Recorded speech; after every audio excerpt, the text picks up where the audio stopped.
भाई आप सोच के देखो, इस बारे में कोई बात ही नहीं करता है कि सबसे पुराना रिलीजन और उन लोगों ने कभी किसी को कन्वर्ट करने की कोशिश ही नहीं की। ये टैंक भाई एक ना सही पिक्चर दिखाता है इन बुद्धा की डिस्ट्रक्शन का। देख सकते हो बिल्कुल बुद्धा स्टैचू के सामने इतना बड़ा टैंक खड़ा है। आप देख सकते हो यहाँ पर भी जो है गोबर के उपले जो है इस्तेमाल किए जाते हैं। जैसे हरियाणा राजस्थान में आपको मिल जाएंगे, थेपड़ी बोल देते हैं भाई आपको। अफगानिस्तान के अंदर थेपड़ी मिल जाएगी। अगर किसी को पता है जो हरियाणवी है भाई, उसको जरूर पता होगा इसे थेपड़ी बोलते हैं। तो भाई देखो यहाँ पर भी लोग आपको पेस्टिसाइड्स इस्तेमाल करते हुए दिखाई देंगे। यूरिया है शायद ये, यूरिया इंडिया या ये चीज़ तो आप मानते हो ना कि भाई इंडिया जो है वो 400-500 साल पहले one of the most richest country थी। उनके पास पावर भी थी, अगर वो चाहते तो अपने रिलीजन को स्प्रेड कर सकते थे पूरी दुनिया में, जैसे कि क्रिश्चियनिटी ने किया है, जैसे कि इस्लामिक रिलीजन स्प्रेड हुआ है। और सामने का अगर आपको मैं व्यू दिखाऊं इस केव के अंदर से, तो भाई क्या अमेजिंग और ज़बरदस्त व्यू है। देखो एक बार आप यहाँ से अगर आपको सच में दिखाऊं तो बहुत ही अमेजिंग स्टैचू है।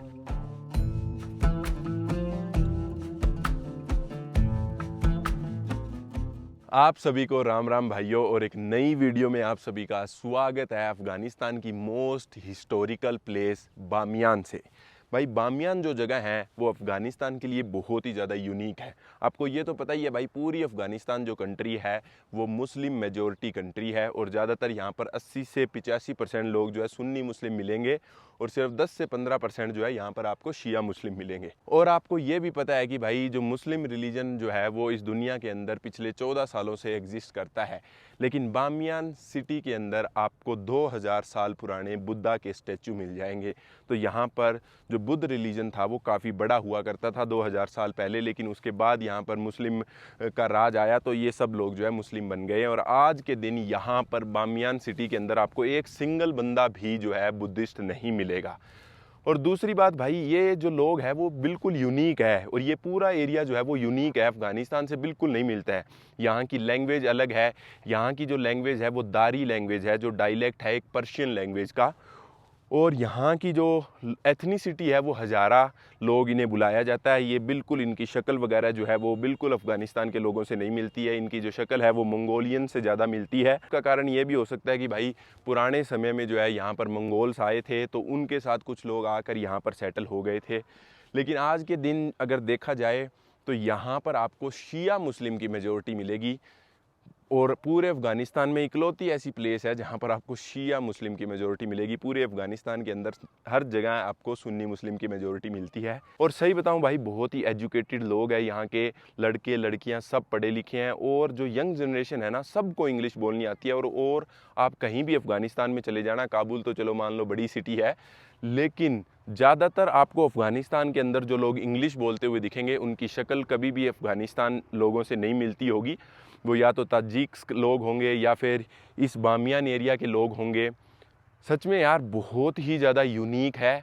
और यहाँ पर अगर आपको मैं सामने दिखाऊं, वो पहाड़ देख रहे हो, वहाँ पर 2000 साल पुराने बुद्धा स्टैचू बने हुए थे जो कि तालिबान के द्वारा डिस्ट्रॉय कर दिए गए थे। तो चलिए भाई, आज की वीडियो में जो है आप इस बामियान शहर को एक्सप्लोर करेंगे, और सारी जो हिस्ट्री जो है, ज्योग्राफी, सब कुछ आपको मैं बताऊंगा। लेकिन उससे पहले मैं आपको बता देता हूं कि भाई जो बामियान शहर है वो काबुल से लगभग 3 घंटे दूर आपको वेस्ट में चलना पड़ेगा, बिल्कुल स्ट्रेट लाइन में, तो आप पहुंच जाएंगे बामियान। लेकिन सबसे पहले मैं आपको दिखा देता हूँ भाई, देख सकते हो कितनी सुंदर फील्ड्स आपको दिखेगी, और पीछे जो है आपको स्नो से ढके हुए माउंटेन दिखेंगे, और सामने कुछ किसान भाई खेतों में काम कर रहे हैं। चलते हैं उनके पास तो आपको दिखाते हैं कि क्या इन्होंने यहाँ पर वेजिटेशन लगा रखी है और कैसे काम करते हैं। थोड़ा सा आपको मैं अफ़गानिस्तान की जो विलेज लाइफ है वो दिखा देता हूँ। भाई यहाँ पर जो है ना कुछ किसान भाई खेतों में काम कर रहे थे, तो मैंने उन्होंने पूछा कि ये किस चीज़ की खेती कर रहे हो। पोटैटो भाई, आलू की खेती करते हैं यहाँ पर। What is this? Pesticide. Okay.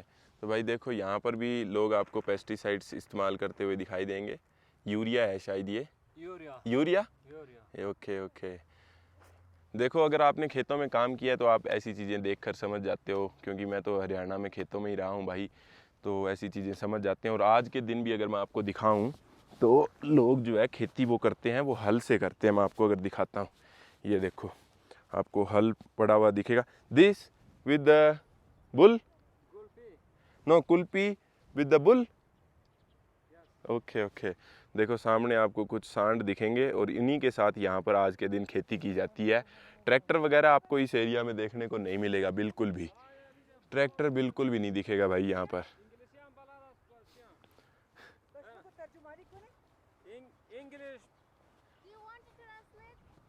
No I just wanted to ask what they are growing and everything.